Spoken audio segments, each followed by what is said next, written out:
आरे काली ज़ैनब, अभी तक चाय तैयार नहीं हुई। लोग कहेंगे अगर बड़ी बहन ही इतनी बदसूरत है तो पता नहीं इस खानदान में क्या कमी होगी। अगर खाने में जरा सी भी कमी हुई तो मैं तेरी खाल उतार दूंगी। एक पुराने शहर के एक पुराने मोहल्ले में एक बहुत ही पुराना घर था। उस घर की दीवारों का प्लास्टर कई जगह से झट चुका था और उस घर की चार दीवारों के अंदर जैनब की पूरी दुनिया सिमटी हुई थी। जैनब की उम्र सिर्फ 7 साल थी, लेकिन उसकी आंखों में ऐसी उदासी थी जैसे उसने सदियों का घम देखा हो। जैनब का बस एक ही कसूर था, उसकी चमड़ी का रंग गहरा काला था। जैनब की मां उसे जन्म देते ही अल्लाह के पास चली गई थी और ये बात जैनब के लिए एक तनाव बन गई थी। मोहल्ले के लोग और घर के अपने लोग कहते थे, ये बच्ची पैदा होते ही अपनी मां को ले गई, मनहूस है, काली है। जैनब का वालिद एक नेक और सीधा आदमी फैजान साहब सरकारी दफ्तर में छोटी सी नौकरी करते थे। बीवी के इंतकाल के बाद घर और जैनब की परवरिश के लिए उन्होंने दूसरी शादी कर ली। नई बीवी का नाम था रजिया। जब रजिया शादी के बाद घर आई, शुरू में उसने जैनब पर थोड़ा प्यार दिखाया, लेकिन जैसे ही उसकी अपनी बेटियां पैदा हुई, राजिया का रवैया बिल्कुल बदल गया। राजिया की दो बेटियां थी, सैमा और नजिया। किस्मत का खेल देखिए, दोनों बेटियां चांद जैसी रोशन और खूबसूरत थी। उनकी आंखें नीली और बाल सुनहरे थे। एक ही घर में अंधेरा और रोशनी साथ साथ रहने लगे। एक तरफ जैनब, जो घर के कोने में सिमटी रहती, और दूसरी तरफ सैमा और नाजिया, जो घर में तितलियों की तरह उड़ती फिरती। बचपन से ही जैनब के कानों में जो अल्फाज सबसे ज्यादा पढ़ते रहे वो ये थे, हथकाली पीछे हाथ, तू आगे क्यों ना गई। जब भी घर में कोई मेहमान आता, रजिया जैनब को रसोई में छुपा देती और अपनी दोनों बेटियों को अच्छे कपड़े पहनाकर मेहमानों के सामने ले आती। अगर गलती से जैनब बाहर निकल जाती तो मेहमान पूछते, अरे ये कौन है, क्या ये नौकरानी की बेटी है। ये लफ्ज जैनब के दिल पर हथौड़े की तरह गिरते। रजिया फौरन कहती, हान हान ये घर के काम में मदद करती है, दूर की रिश्तेदार है। फैजन साहब यह सब देखते, लेकिन अपनी तेज जबान बीवी के सामने कुछ कह नहीं पाते। बस कभी कभी चुपके से जैनब के सर पर हाथ रख कर कहते, बेटा दिल मत छोटा कर, अल्लाह सब देख रहा है। वक्त गुजार रहा था और बच्चे धीरे धीरे बड़े होने लगे। सैमा और नाजिया स्कूल जाती, कॉलेज जाती, नए नए फैशन के कपड़े पहनती और अपनी दोस्तों के साथ घूमती। लेकिन जैनब के लिए घर के दरवाजे से बाहर निकालना भी मना था। रजिया ने जैनब को घर की नौकरानी बना दिया था। हर सुबह सूरज निकालने से पहले जैनब उठ जाती, पूरा घर साफ करती, सबके लिए नाश्ता तैयार करती, कपड़े धोती, बर्तन मांजती। और इसका बदला क्या मिलता? सिर्फ सूखी रोटी और तनाव भरे लफ्ज। रजिया हमेशा चिल्लाती रहती, अरे काली जैनब, अभी तक चाय तैयार नहीं हुई। अरे मनहूस, तुमने फिर से सब्जी में नमक ज्यादा डाल दिया। जैनब सब चुपके से सुनती और अपनी आंखों के आंसू काले दुपट्टे में छुपाती। उसे लगता जैसे काला रंग होना कोई गुनाह है जिसका सजा उसे मिल रही है। सैमा और नजिया भी अपनी मां की तरह बन गई थी। वो भी जैनब को अपनी बड़ी बहन नहीं मानती थी। जब उन्हें कॉलेज जाना होता तो वो जैनब को हुक्म देती, हे जैनब, मेरे जूतों को पॉलिश कर दो। और जब उनकी सहेलियां घर आती तो वो जैनब का मजाक उड़ाते, देखो देखो, ये है हमारी घर की पुरानी मशीन जो कभी थकती नहीं। सब लड़कियां हंस देती और जैनब का दिल छिल जाता। जैनब ने अपनी तन्हाई का साथी अल्लाह को बना लिया। घर के काम से थोड़ा सा वक्त मिलते ही वो वुदू करती और कुरान खोलकर बैठ जाती। उसकी चमड़ी का रंग चाहे काला था, लेकिन उसकी आवाज में इतना दाढ़ और मिठास थी कि जब वो कुरान की तिलावत करती तो सुनने वालों के रोम रोम खड़े हो जाते। लेकिन अफसोस, उसके घर वालों के पास उसकी इस खूबी को देखने के लिए आंखें नहीं थी। वो सिर्फ उसके रंग का अंदाजा लगाते। रजिया अक्सर कहती, कुरान पढ़ने से तेरा रंग गोरा नहीं हो जाएगा, कोई तुझसे शादी नहीं करेगा, तेरा चेहरा देख कर लोग डरते हैं। फिर गांव में जैनब की शादी की बातें होने लगी। फैजन बहुत परेशान थे। वो चाहते थे कि उनकी बेटी का घर बस जाए। उन्होंने जैनब के लिए कई जगह रिश्ता की बात की, लेकिन जहां भी जैनब का जिक्र आया, गांव के लोग तुरंत मना कर देते। एक दिन रिश्ता देखने वाले मेहमान आने वाले थे। रजिया ने बार बार कहा, मेहमानों के सामने जैनब को मत ले जाओ वरना रिश्ता खत्म हो जाएगा। लेकिन फाइजान ने जिद की, नहीं, मैं अपनी बेटी को छुपाऊंगा नहीं। उस दिन जैनब कभी नहीं भूल सकती थी। यूज एक साधारण से सूट में तैयार किया गया। मेहमान आए, एक जवान, उसके माँ बाप और उसकी बहन। सबसे पहले उन्होंने सैमा और नाजिया को देखा, जो अच्छी तरह से सजा समेटी हुई थी और इधर उधर घूम रही थी। जवान की मां ने सैमा की तरफ इशारा करके पूछा, यह लड़की है? नहीं, ये मेरी छोटी बेटी है। बड़ी बेटी है जैनब, जिसके लिए मैं आपसे बात कर रही थी। फिर जैनब चाय का ट्रे लेकर कमरे में आई। जैसे ही उसने नजर उठाई और मेहमान ने उसका चेहरा देखा, कमरे में सन्नाटा छा गया। इमरान की मां तुरंत अपना चेहरा बिछाकर घुमा लिया। फैजन ने तो चाय का सुप हाथ में लेने से भी मना कर दिया। उस वक्त इमरान की मां ने सबके सामने कहा, आपने हमें धोखा दिया। आपने नहीं बताया कि लड़की इतनी काली है। हमारे खानदान में आज तक इतनी काली लड़की नहीं पैदा हुई। अगर मेरा बेटा इससे शादी करेगा, लोग क्या कहेंगे? हम तो एक पारी की तलाश में थे और आप हमारे सामने ये कोयला ले आए। लेकिन मेरे बेटी का रंग चाहे गहरा हो, उसकी अखलाक बहुत अच्छी है। तुअन अहमद ने दोनों हाथ जोड़कर कहा, बहन जी, मेरे बेटी का रंग चाहे गहरा हो, लेकिन अखलाक बहुत अच्छी है। लेकिन फैजन की तरफ के लोग एक भी झलक नहीं मानते थे। अखलाक का क्या करें? क्या इसे खाया जा सकता है? इस लड़की के साथ मेरा भाई बाजार में भी शर्म महसूस करेगा। और फिर वो लोग बिना चाय पिए उठ कर चले गए। जब वो गए, उन्होंने जैनाब को निंदिया नजरों से देखा, जैसे वो इंसान नहीं, बल्कि गंदे कचरे का धंधा हो। उनके जाने के बाद राजिया ने जो तूफान खड़ा किया, वो और भी भयानक था। देखा मैन, मैंने कहा था ना, इसे सामने मत ले जाओ। तुमने मेरी इज्जत को मिट्टी में मिला दिया। अब खुश हो? तुम्हारी वजह से मेरी दूसरी बेटियों के रिश्तों पर भी असर पड़ेगा। लोग कहेंगे, बड़ी बहन इतनी बुरी है, तो क्या कमी होगी इस खंदन में? चले जाओ, मेरी नजरों से दूर हो जाओ।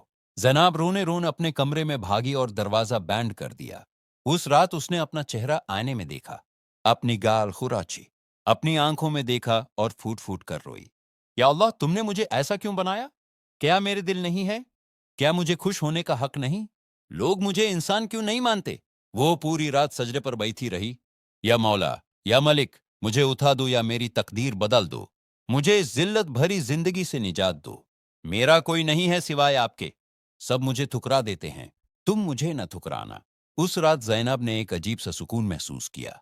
उसे लगा जैसे कोई आवाज कह रही हो, सब्र कर ए बंदी, तेरा इम्तिहान सख्त है, लेकिन इनाम भी बहुत बड़ा होगा। दिन गुजारते गए। सैमा और नाजिया के लिए अच्छे घरों से रिश्तों का सिलसिला शुरू हो गया। राजिया खुश थी। उसने फैसला कर लिया था कि वो अपनी बेटियों की शादी धनवन खंदन में करेगी। जैनाब अब घर के कोने में उम्मीद से दूर पड़ी रहती। भले ही तुअन अहमद भी उम्मीद खो चुके थे। वो भी लोगों की बातें सुन सुन कर थक गए थे। अब वो सोचने लगे थे कि शायद जैनाब अपनी जिंदगी यही बीताए, इस घर में बुढ़ी हो जाए। फिर एक दिन गांव में एक खबर आग की तरफ फैल गई। पता चला कि शहर के सबसे बड़े सौदागर, जिनका लंदन में बहुत बड़ा काम है, उनका बेटा शादी के लिए वापस अपने वतन आया है। उनका नाम है मौलाना करीम और उनके बेटे का नाम फैजान है। लोग कहते थे कि फैजान इतना हसीन और अमीर है कि उसके लिए प्रधानमंत्री की बेटी भी लाइन में लग जाए। हजी सुलेमान का खंदन बहुत दीनदार और धनवान था। वो एक घरवाली और मजहबी लड़की की तलाश में थे। जब रजिया ने यह सुना, उसके कान तुरंत खड़े हो गए। उसने सोचा, अगर उसकी बिटियों सैमा या नजिया की शादी फैजान से हो गई, तो बाड़ी नसीब आएगी। वो बहुत अमीर बन जाएंगे। उसने तुआन अहमद का पीछा किया और किसी भी तरीके से एक बीच वाले के जरिए अपनी बेटियों का रिश्ता हजी सुलेमान के घर भेजा। वो इतनी पुरुमीद थी कि सोचती थी, हमारी बेटियों की खूबसूरती देखकर वो मना नहीं करेंगे। चौंकाने वाली बात यह थी कि हजी सुलेमान की तरफ से जवाब आया कि वो लड़की को देखने आएंगे। रजिया बहुत खुश हुई। घर का माहौल जैसे ईद का हो गया। घर फिर से पेंट करवाया गया, नए पर्दे लगाए गए। सैमा और नाजिया को सलोन भेजा गया ताकि वो और ज्यादा चमकदार दिखें। हर तारा का खाना और मेहमानी का इंतजाम भी तैयार किया गया। लेकिन ये सब काम किसके ऊपर गिर गया? साफाई जैनब के ऊपर। आज तुम हिम्मत मत करना के लिए मेहमान के सामने आओ। तुम हमेशा किचन में रहो और वहीं से सारा खाना निकलेगा। और सुनो, खाना इतना लजीज होना चाहिए कि मेहमान अपनी उंगलियां चाटते रहें। अगर खाने में थोड़ी सी भी कमी हुई तो मैं तुम्हारी खोल उतर दूंगी। जैनाब सर झुका कर चुप रही।